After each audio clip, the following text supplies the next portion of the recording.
Les invito a reflexionar en la palabra del Señor el día de hoy, cuyo tema es el tercero de esta unidad, titulado Estudia regularmente la palabra de Dios.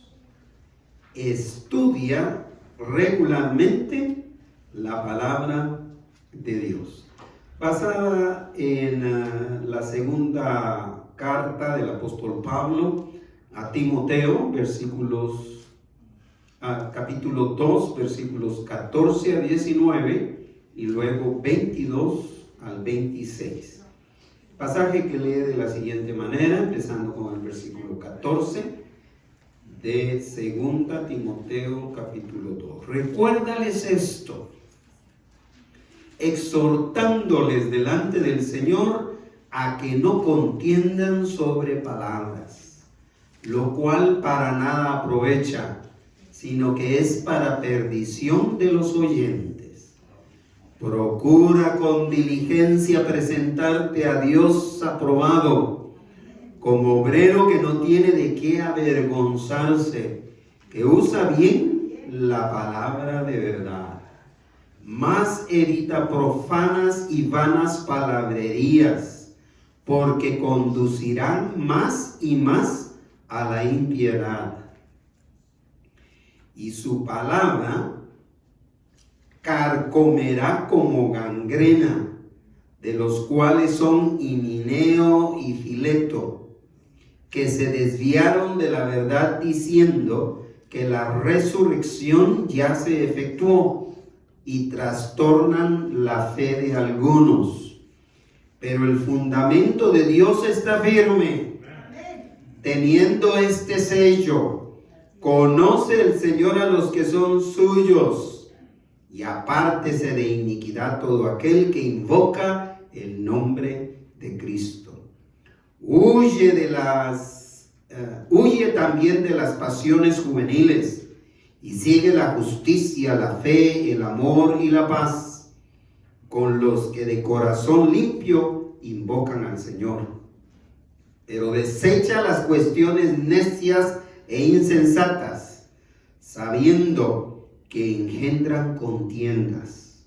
Porque el siervo del Señor no debe ser contencioso, sino amable para con todos, apto para enseñar, sufrido, que con mansedumbre corrija a los que se oponen, por si quizá Dios les conceda que se arrepientan para conocer la verdad y escapen del lazo del diablo en que están cautivos a voluntad de él. Después de haber escuchado el tema de la semana pasada, titulado Escuchar la palabra del Señor, hay que estudiarla. No es suficiente con venir a oírla, a escucharla. Es un primer paso. Pero después de escucharla, hay que dedicarle tiempo al estudio regular de la palabra del Señor. ¿Para qué? Para poderse mantener firmemente arraigados en lo que se ha aprendido. Este ha sido uno de los temas en los que yo he estado orando para que el Espíritu del Señor sea el que hable a sus corazones. Porque me parece de suma importancia, tanto como el anterior tema como el primero de esta nueva serie de estudios que tratan de la palabra del Señor. La interpretación errónea de la palabra de Dios, de la Biblia, ha existido desde que se dijo. Recordamos que muchas veces Jesús tuvo que decirles, ¿saben qué? No es eso lo que estoy diciendo. O ¿saben qué? Es esto lo que yo estoy diciendo. Así que desde que se dijo la palabra, desde que se predicó la palabra, desde que se enseñó la palabra, las interpretaciones erróneas han existido. No es algo nuevo. Sin embargo, con el surgir de las traducciones de los idiomas originales, que aunque la Biblia tiene varios idiomas que fueron escritos, la mayor parte, como lo es el Antiguo Testamento, fue escrita primordialmente, un 99.99, es como la paternidad. Un 99.99 fue escrita en hebreo. Y el Nuevo Testamento de la misma manera. Un 99.99, aunque se usan expresiones ya mucho más modernas del primer siglo, fue escrito en griego. Un 99.99. Y a partir de entonces han surgido las traducciones de esos idiomas, hebreo y griego, de la escritura, a idiomas contemporáneos, como lo fue el latín, el alemán, el inglés y ya bastante avanzado el español. Y yo recibí un Nuevo Testamento de la Casa Bautista de Publicaciones publicó, traducido directamente, un Nuevo Testamento traducido directamente del griego al español. Pero cualquiera que sea el caso de la traducción, las traducciones son humanas. Son hechas por personas que conocen los idiomas, pero eso no los hace infalibles al error. O sea que las traducciones sí pueden tener fallas. Por eso es que nos corresponde a nosotros estar muy atentos en cuanto al estudio de las Escrituras. Y si en esto le agregamos los argumentos a favor y en contra que vierten de los comentaristas que hacen las traducciones o que estudian las Escrituras, ustedes pueden imaginarse en qué confusión podríamos caer. Dicho de otra manera, un pasaje de la Escritura puede tener de 2 a 3 traducciones posibles. Fíjense bien, no estoy diciendo erróneas, estoy diciendo posibles. Aparte de esas 2 o 3 traducciones posibles, van a existir un sinnúmero de traducciones erróneas. Esas sí son erróneas, que no son posibles. Entonces, ante esto, nos corresponde a nosotros como creyentes estudiar las Escrituras para poder dejarnos guiar por el Espíritu Santo, que al final de cuentas es el único intérprete confiable de las Escrituras. Es el Espíritu Santo el que nos va a guiar a nosotros a la interpretación correcta de las Escrituras. Tanto más porque ningún idioma es estático. Es decir, todos los idiomas cambian. Todos los idiomas son fluidos, y por ser fluidos hay constante cambio en ellos. Me recordó una breve conversación que tuve con el profesor Julio Col. Julio es su hermano. En el convivio de Navidad, una conversación tan grata. Él está desde los años 70 en Guatemala y es profesor, es académico en una de las universidades más importantes ahí en Guatemala. O sea, yo me di gusto el poquito de tiempo que conversamos. Pero Julio me hablaba de lo cambiante del idioma. Y me recordó que una expresión que él empezó a oír y que se ha hecho muy popular ahí en Guatemala, yo la decía o la conocí de otra manera.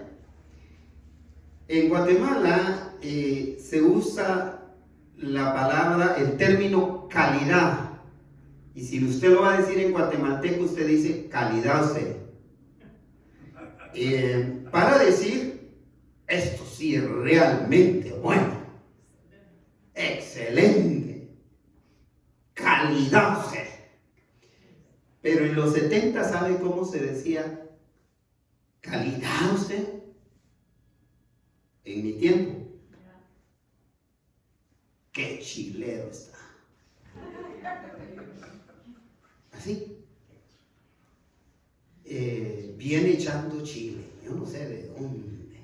No está relacionado con el país. No está relacionado con el país.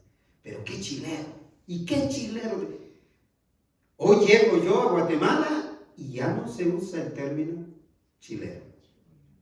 Se usa el término calidad. Es decir, el idioma es muy cambiante.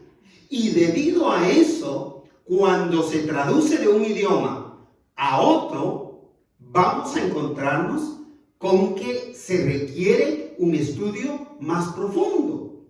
Entonces, nosotros tenemos que estar conscientes de eso y debemos estudiar la palabra del Señor regularmente y con mucha seriedad. Debido a la relación estrecha que había entre el apóstol Pablo y el joven Timoteo, Pablo supo que habían llegado problemas doctrinales de interpretación, y entre muchos de esos problemas habían llegado herejías que amenazaban la iglesia de Éfeso, donde era pastor el joven Timoteo. De modo que Pablo lo que tuvo que hacer fue animar para fortalecer espiritualmente a Timoteo, para que Timoteo en su juventud le hiciera frente con valor, con sufrimiento. Porque muchas veces se tiene que sufrir para confrontar las malas doctrinas. Y con servicio consagrado al Señor. Para esto apeló a que Timoteo tenía que tener solidez, no solo en los principios doctrinales, en lo que se escribió en la escritura, sino también en la práctica de su ministerio, para no dejarse envolver por los falsos predicadores, los falsos maestros que existían. El estudio regular de la palabra del Señor, entonces, en primer lugar, nos guía a descartar la discusión contenciosa. A descartar la discusión contenciosa. Entiéndase, discusión contenciosa como la arena o el campo de batalla entre el debate y el argumento, que al final de cuentas lo único que trae es pleito y altercado. Eso hay que descartar. Cuando usted empieza a pelear por asuntos de la Virgen María, eso es una discusión contenciosa. Cuando usted empieza a pelear con alguien por las fotografías de los santos que tiene en la pared, eso es una discusión contenciosa que no lleva a otra cosa más que a pleitos y altercados. Por eso Pablo le dice a Timoteo: recuérdales esto. ¿A quién se le recuerda algo? A la congregación. Sí, pero ¿a quién se le recuerda algo? ¿A qué persona usted le recuerda algo? ¿Algo? ¿A alguien? A quien ya le dijo. ¿Qué significa esto? Recuérdales esto, que sin duda alguna ya se les había llamado la atención a los malos maestros, a los profetas falsos, a los maestros falsos. Ya se les había puesto aparte, ya se les había dicho: deténganse de estar predicando y enseñando esas falsas doctrinas. Continúa exhortándoles, es decir, amonestándolos. ¿Delante de quién? Delante del Señor. ¿A qué? A que no contiendan sobre palabras, a que no peleen, por palabras, por dos razones. ¿Cuál es la primera? Lo cual para nada aprovecha, no tiene ningún provecho. Yo recuerdo que a varios de nuestros hermanos, incluyendo a una hermana que está aquí presente, no sé si más, tal vez, más hermanos o más hermanas, yo les he dicho esto, que no conviene contender, no conviene pelear por asuntos de que si quieren celebrar un funeral dirigido por un sacerdote católico, pues que lo hagan. Pero yo no me voy a subir a pelear con el sacerdote que él esté equivocado. Yo no me puedo subir a pelear enfrente, porque lo único que voy a hacer es confundir a la gente y salir peleado con toda la gente que pudiera tener la oportunidad de escuchar un mensaje sano de la palabra del Señor. Para nada aprovecha, es decir, no edifica. ¿Cuál es la segunda razón? Y vea que esta razón sí es muy seria, sino que es para perdición de los oyentes. Ahora, déjeme pensar en esta declaración.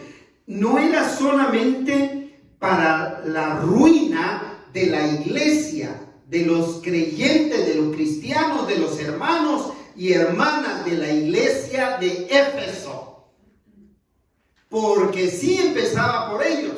para la ruina espiritual de ellos. Pero el resultado, el efecto, iba mucho más allá de la iglesia. ¿Cómo le dice Pablo? Sino que es ¿para qué? ¿Perdición de quiénes? Ah, de los oyentes. ¿Qué significa eso? Creyentes y no creyentes. Al hablar de perdición de los oyentes, está diciendo Pablo, porque el insistir en esas conversaciones contenciosas, lo único que va a hacer es evitar que la gente que no conoce a Cristo llegue a conocer al Señor. Llegue a conocer a Cristo como su Salvador personal. Había que confrontar a los falsos profetas, a los falsos maestros, a los falsos predicadores. Y hay que hacerlo hoy día. Hay que hacerlo. Hay que confrontar a los hermanos, al hermano o a la hermana que llega con doctrinas que nunca se han enseñado acá, en este lugar. Tenemos que ponerles un alto. Y esto no es solamente responsabilidad del pastor, sino es responsabilidad de cada uno de ustedes, mayormente de los que tienen años siendo miembros de esta congregación. ¿Cuándo lo han escuchado de mí?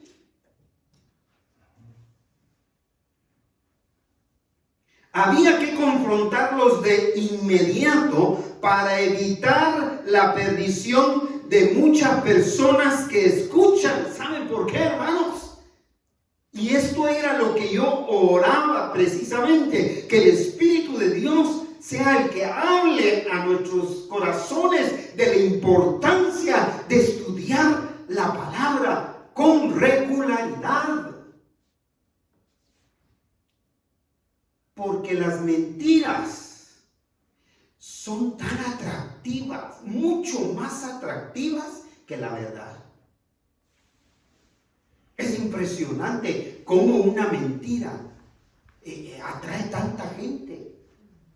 Yo he pasado 45 o más años predicando la verdad y de repente me aparece otro por ahí diciendo una mentira y atrás va todo el mundo que ha escuchado por 30 años mis mensajes atrás del que predicó esa mentira.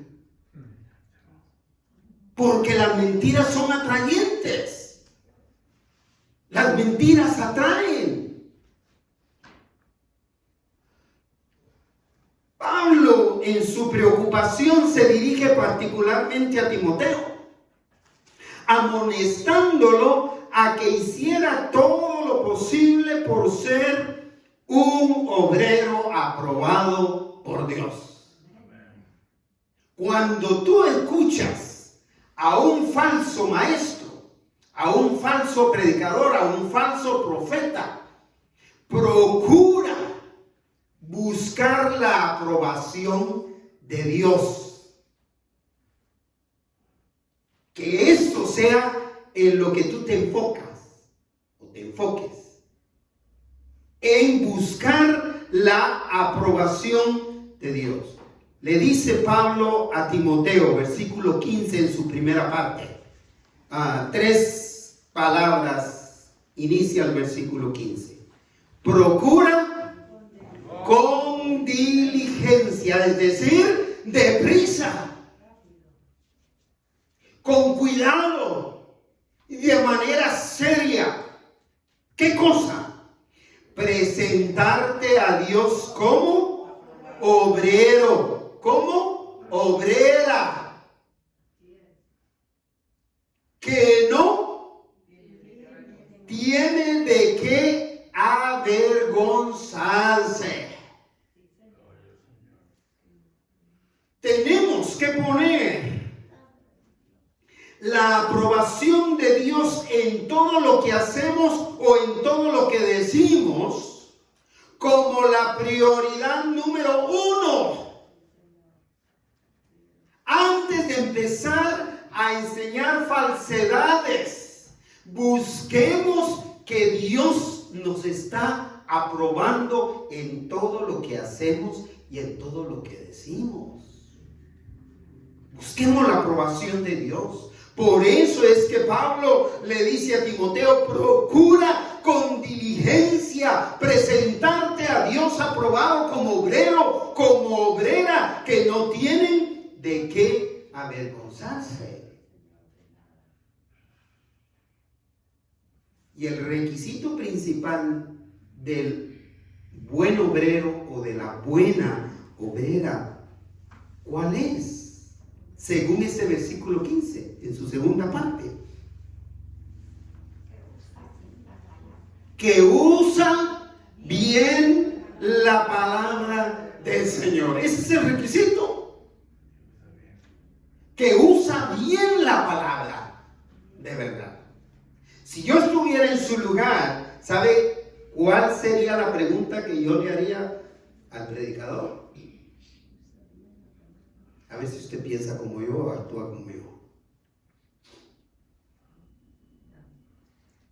Ante este requisito, que usa bien la palabra de verdad, que usa bien la escritura, porque la escritura se puede usar de manera mala, de manera incorrecta. La palabra de Dios, que es verdadera, se puede usar para lastimar a otro, para juzgar a otro, para incriminar a otro, para condenar a otro, para engañar a otro.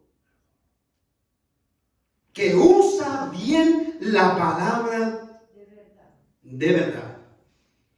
¿No se animan a hacer la pregunta? ¿Cómo sería usar bien la palabra del Señor? Estas son algunas pautas que debemos tener cuando estamos usando bien la palabra del Señor. Primero, cuando actuamos con bondad.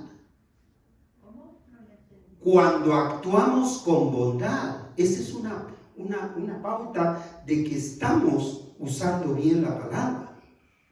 ¿Por qué estamos usando bien la palabra cuando actuamos con bondad? Porque en ningún pasaje de la Escritura se nos dice a actuar con maldad. En ningún pasaje de la Escritura se nos dice golpee al que lo golpeó. Entonces, usamos bien la palabra cuando actuamos con bondad, porque sencillamente la palabra del Señor siempre está diciéndonos: no devolvamos mal por mal. Cuando actuamos con sobriedad. Actuar con sobriedad sin irnos a los extremos. Empezar diciéndole a un pecador: usted se va al infierno. Usted se va al infierno. Felicitaciones, usted se va al infierno. ¿En qué pasaje de la Escritura se encuentra eso? De parte de Jesús. Ni a los pecadores más extremos, como adúlteros y cualquier otra clase de pecador, fue enviado al infierno. Entonces, cuando actuamos con sobriedad, cuando actuamos con justicia, porque la Escritura habla de justicia, cuando actuamos con santidad, porque la Escritura habla de santidad, cuando retenemos fielmente la palabra que hemos aprendido, cuando después de 30 años de estar en una congregación, usted continúa sosteniendo fielmente todas todas esas enseñanzas que usted ha recibido, cuando exhortamos a otros con buena enseñanza, con palabra del Señor en nuestros corazones. El estudio regular de la palabra, entonces, en segundo lugar, nos mantiene en la verdad. ¿Queremos mantenernos en la verdad? ¿Queremos mantenernos en dirección a lo que dice la Escritura? Estudiemos regularmente lo que dice la Escritura. Yo quisiera hacer reflexión de la estadística inicial que se dio de estos temas, donde solo el 32% de los que dicen que la palabra del Señor es necesaria para vivir, la escuchan y la estudian y la meditan. Y para hacer la estadística más alarmante, o sea, solo 3 de 10 personas que dicen conocer la Escritura realmente se dedican a estudiarla. Y para mantenernos en la verdad, hay que estudiar regularmente la palabra. Pablo le dio a Timoteo en detalle específico la solución para detener a los que estaban promoviendo doctrinas falsas y cualquier clase de herejía dentro de la iglesia. ¿Sabe cuál era? ¿Cuál fue la solución específica? No debían prestar oído a enseñanzas que no habían aprendido de ellos. Enseñanzas que nunca habían escuchado ni de Pablo, ni de Timoteo, ni de ninguno de los apóstoles.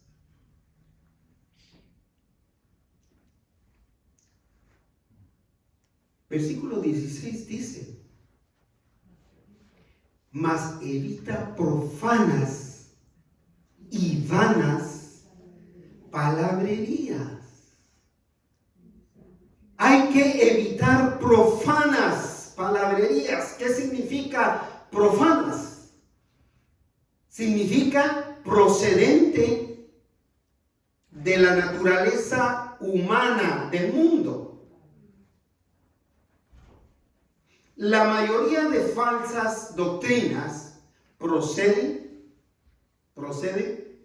de pensamientos de personas en particular, o investigaciones, o visiones, o cosas que han escuchado, que han oído.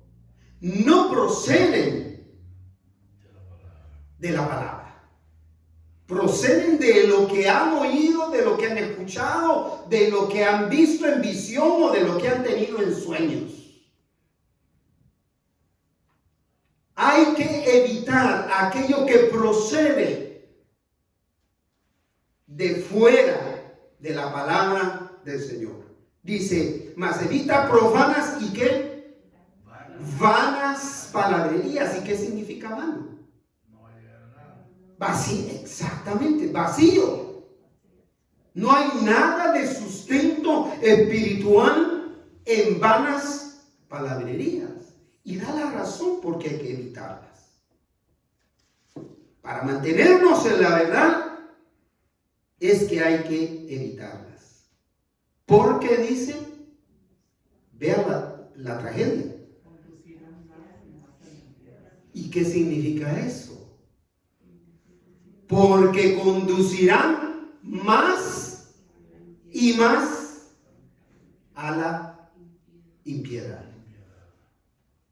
En vez de llevarte a la consagración a Dios, en vez de llevarte a ser un obrero, una obrera aprobada, te van a distanciar más de Dios.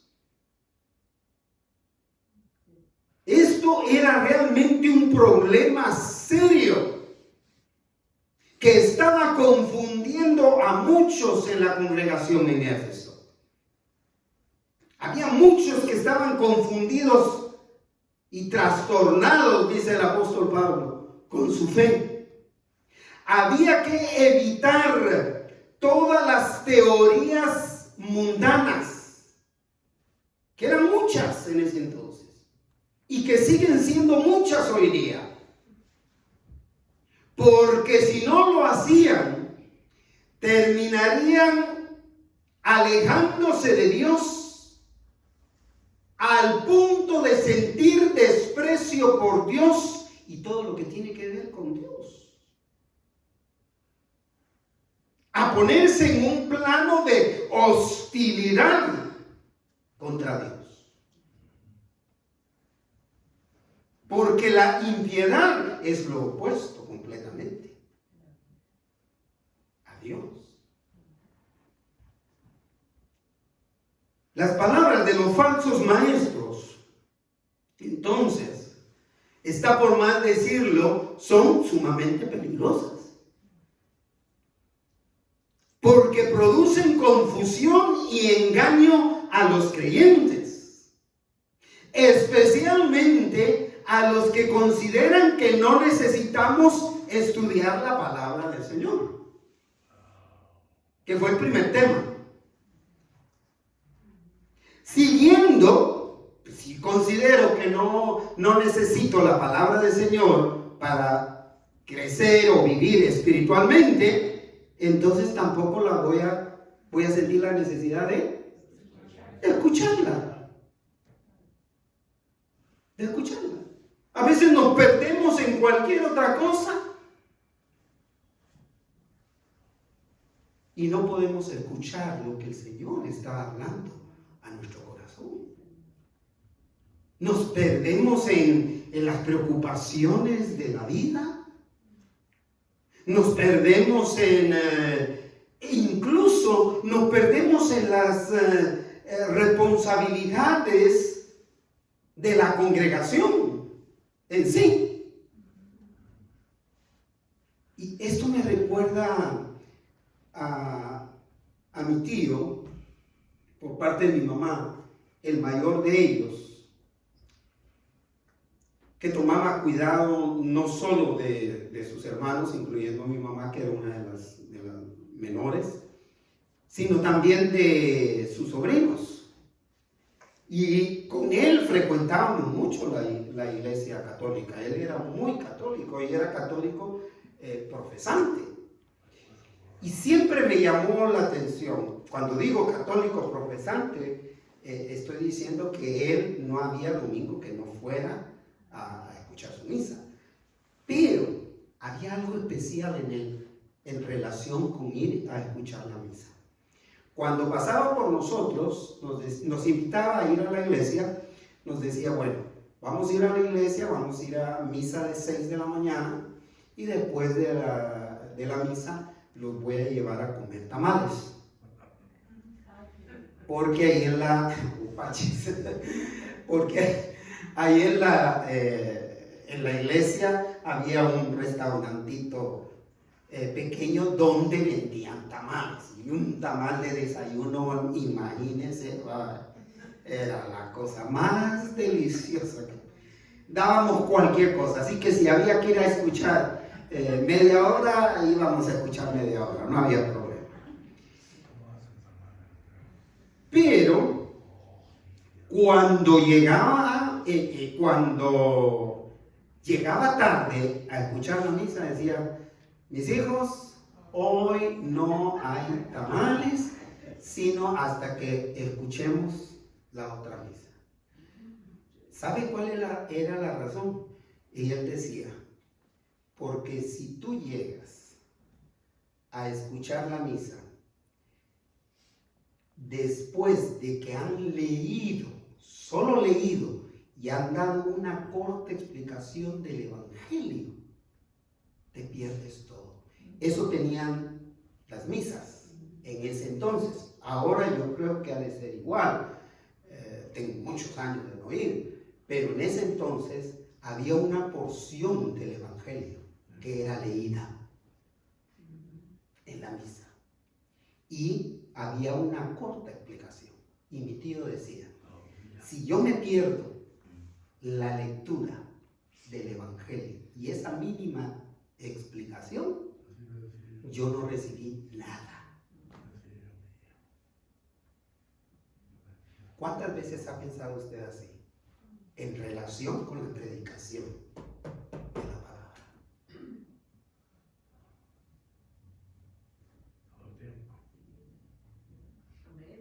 Interesante, ¿no? ¿No le parece?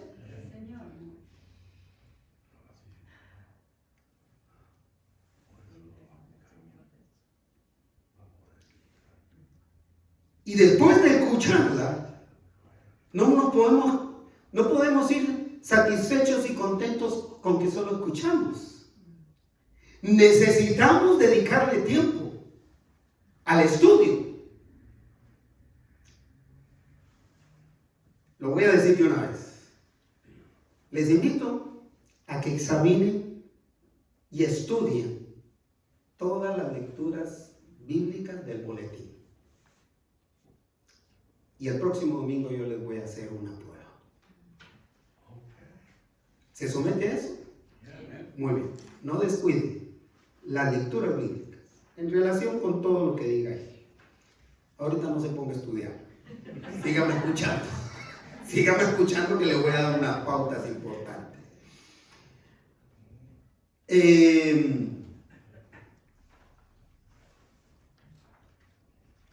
Por esto, el apóstol Pablo le dice a Timoteo en el versículo 17, y su palabra, refiriéndose a los falsos profetas, y su palabra, ¿qué dice? Carcomerá como gangrena. Las falsas enseñanzas carcomen como gangrena. ¿Sabe de dónde viene el verbo carcomer? De un animalito que se llama carcomen, parecido a la polilla. Ese animalito es capaz de acabar con toda la madera de una construcción. Justo como la polilla. Las falsas enseñanzas son como ese animalito. Carcomen y no se dan cuenta. Cuando sienten es que ya tienen la casa encima. Carcomen. ¿De qué manera carcomen? Como gangrena. ¿Ha visto usted a alguna persona enferma con gangrena? Eso es impactante. ¿Qué es la gangrena? La gangrena es una enfermedad que termina con los tejidos de la piel. Y definitivamente la circulación de la sangre se hace imposible. Por lo cual la carne del cuerpo empieza a podrirse. Así, literalmente a podrirse. Es más o menos lo que pasa con el diabético. Lo único es que en ese caso es la diabetes la que lo provoca. Pero la gangrena no es lo mismo que eso. Es como la lepra. Yo vi a una mujer longeva sobrevivir en Guatemala de gangrena. Pero es impactante el mal olor que produce carne está muerta, está podrida. Y muchos tienen que ser amputados porque ya no se rescata absolutamente nada de eso. Y a ella la ayudaron en un hospital Las Piedritas, hermano. No sé si has escuchado del Hospital Las Piedritas ahí en Guatemala, que se dedicaba especialmente a ese tipo de enfermedades. Ahí la ayudaron. Como de unos 100 años y ella seguía viviendo. Así que su palabra carcomerá como gangrena, de los cuales son Himeneo y Fileto. Yo siempre he dicho, vaya nombrecitos de estos. Pero eran identificados, fueron identificados. ¿Saben por qué? Porque cuando divulgamos una falsa doctrina, nos van a identificar. Y aquí salieron identificados y se identificaron según el versículo 18. ¿Por qué? Que se desviaron de la verdad. Esto es lo que producen las falsas enseñanzas, las falsas doctrinas.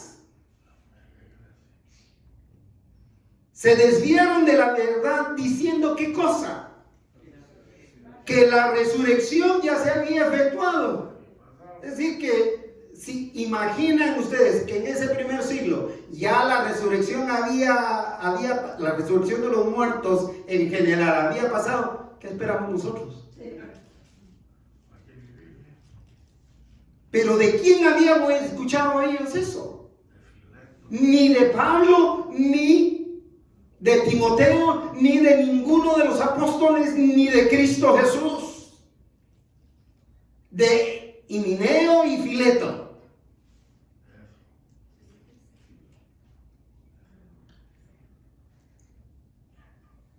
Que la resurrección ya se efectuó y trastornan la fe de algunos, dañan, confunden.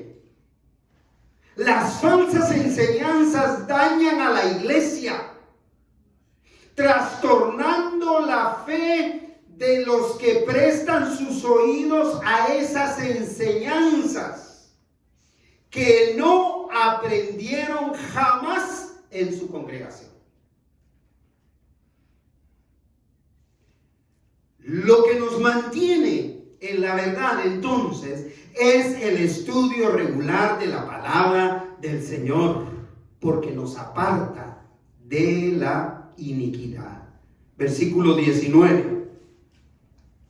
Aunque la fe de algunos había sido dañada, había sido trastornada, el apóstol Pablo le dice a Timoteo, pero el fundamento de Dios, lea conmigo, está firme. ¿Cuál es el fundamento de Dios? La palabra del Señor está firme, no cambia.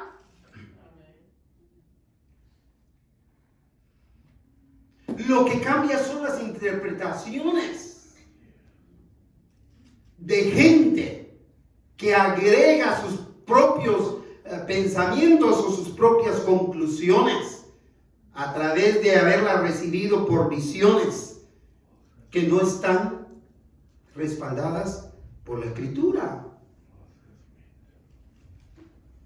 Pero el fundamento de Dios está firme, teniendo ¿qué? Un sello, teniendo una firma, la firma del Señor Jesucristo, que significa, según el apóstol Pablo diciéndole a Timoteo, lea el resto del versículo, después de sello, que dice, conoce el Señor a los suyos, gloria a Dios. Esa era mi oración. Si estos hermanos conocen a Cristo Jesús, están seguros en sus manos. Yo no tengo por qué preocuparme. Porque este fundamento está firme. No hay nada ni nadie que lo pueda cambiar. Conoce el Señor a los suyos, por lo tanto, ningún impostor los va a arrebatar de su mano. Gracias, Señor. Por eso oraba al Señor que sea el Espíritu de Dios el que le dé a usted ese entendimiento. Y da un mandamiento como parte de lo que está diciendo. Y termina el versículo 19 diciendo: apártese de iniquidad todo aquel que invoca el nombre de Cristo. ¿Invoca usted el nombre de Cristo? Apártese de toda iniquidad. Los que somos de Cristo tenemos que apartarnos de la iniquidad, incluyendo las falsas enseñanzas que hemos oído fuera de la Escritura. Así que, en tercero y último lugar, el estudio de la palabra, el estudio regular de la palabra del Señor, nos mantiene firmes en lo aprendido. Yo le daba gracias a Dios por la vida de hermano Raúl y de otros creyentes que yo conocí en Guatemala hace 40 años, que continúan firmes en lo que han aprendido. Nos mantiene firmes en lo aprendido. El mantenernos firmes en lo que hemos aprendido nos beneficia espiritualmente a todos, porque estamos bajo el control de uno, Jesucristo, Rey de Reyes, Señor de Señores, suficiente sacrificio para la salvación de mi alma. Versículos 22 y 23, el apóstol da 3 mandatos. Primero, huye también de las pasiones juveniles. Error. Pensamos que esto es para los jóvenes. Yo diría es más para los viejos que para los jóvenes. ¿Ah? Sí. Casi todos pensamos, eso es para los... No, es para los viejitos. ¿Sabe qué son pasiones juveniles? Son asuntos de inmadurez. ¿Sabe qué son pasiones juveniles? Asuntos de intolerancia. Los jóvenes son intolerantes, muchos de ellos, pero los viejos también. Y digo los viejitos para incluirnos todos, porque el otro suena muy pesado. Por eso dice, huye también de las pasiones juveniles. Segundo mandato, y sigue ¿qué? La justicia. ¿Qué más? La fe. ¿Qué más? El amor. ¿Qué más? La paz. ¿Con quiénes? Con los que de corazón limpio invocan al Señor, es decir, con los demás creyentes, con los demás que creemos en Cristo Jesús, invocamos su nombre.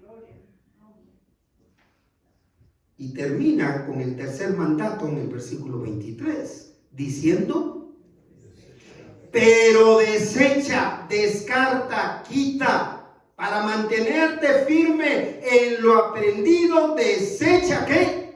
Las cuestiones necias, o sea, tontas e insensatas, sabiendo que engendran contiendas, o sea, pleitos.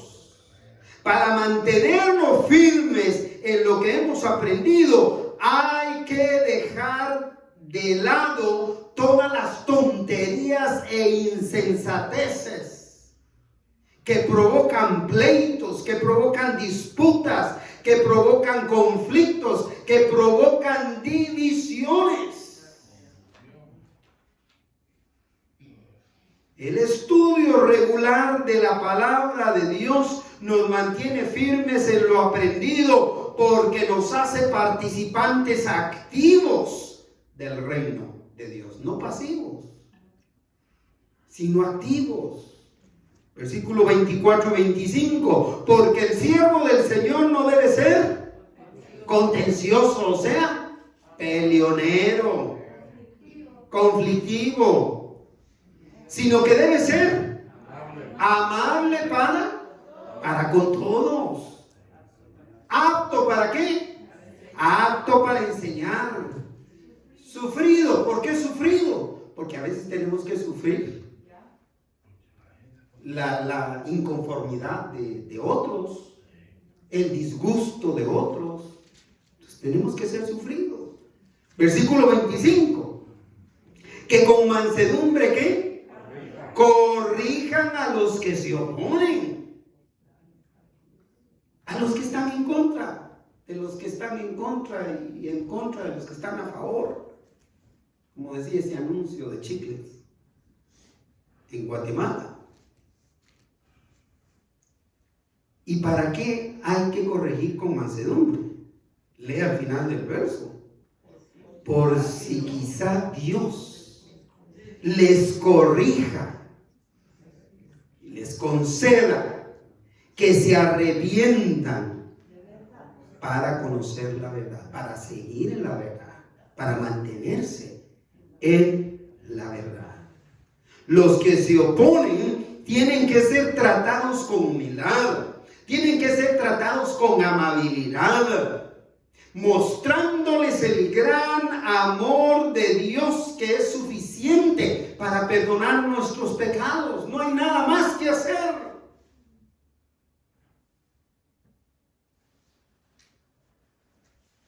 Para que Él los haga volver al camino. El estudio de la palabra de Dios nos lleva a cumplir con el propósito de esta palabra. ¿Cuál es el propósito de esta palabra? ¿Cuál es el propósito de Génesis hasta Apocalipsis? El instruirnos cómo vivir. Hay algo más esencial: la liberación de los cautivos del pecado. Por supuesto que nos enseña cómo vivir, pero nos enseña esto: la salvación que hay en Cristo Jesús. Vea cómo lo dice el versículo 26. Y escapen, es decir, están atrapados. Y escapen. ¿De quién? Del lazo del diablo, de las ataduras en que están cautivos, en que están presos. ¿A voluntad de quién? A voluntad de él, a voluntad del diablo. El propósito de la palabra del Señor entonces es que millones y millones de personas que están esclavizadas por Satanás sean libres y que puedan escapar de las prisiones del pecado. Concluyo. Es necesario confrontar sin demoras los problemas doctrinales y las herejías antes de que dañen a toda una congregación. Evitemos las discusiones y falsas enseñanzas de cualquiera que venga.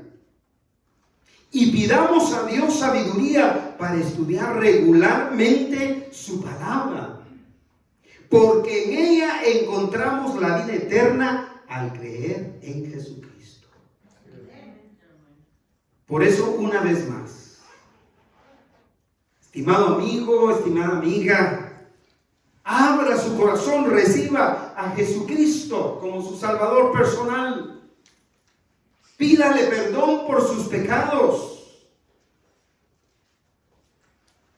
porque de esta manera usted recibirá salvación y vida eterna que Dios ofrece a todos los que invocan el nombre